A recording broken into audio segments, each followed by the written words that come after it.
Nissan stock is back in the news after Nissan CEO said an update's coming soon on a potential Honda partnership. But here's the important part.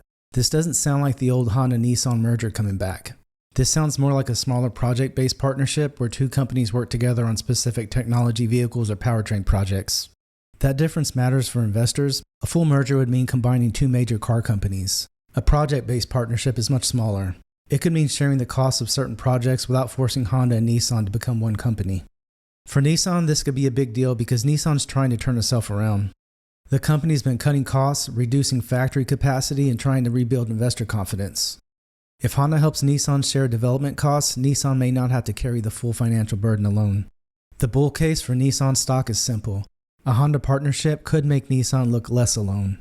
It could help Nissan with hybrid technology, software, powertrains, or US vehicle development. For investors, that could make Nissan's turnaround story easier to believe.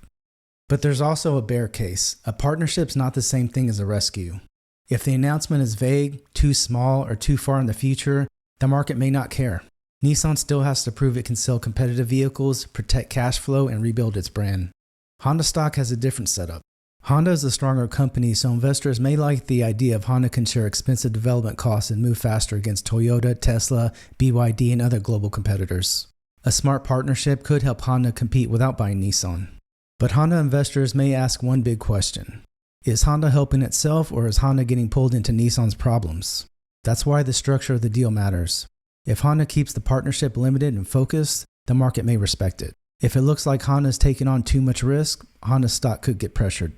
So what should investors watch when the announcement comes out first? First, exactly what are they building together? Second, does the deal involve hybrids, software, powertrains, EVs, or US factories?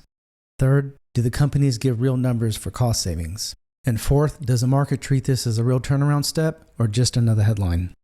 My quick take is this. If the partnership is specific, practical, and tied to real cost savings, it could be more of a positive for Nissan stock than Honda stock. Nissan needs to help more.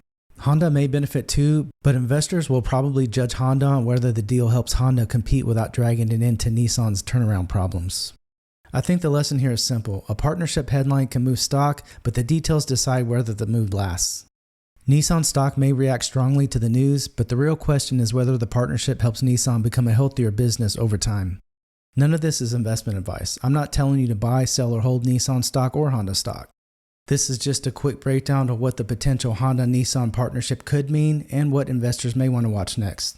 If you found this video helpful, give it a like, subscribe, and I'll see you in the next one.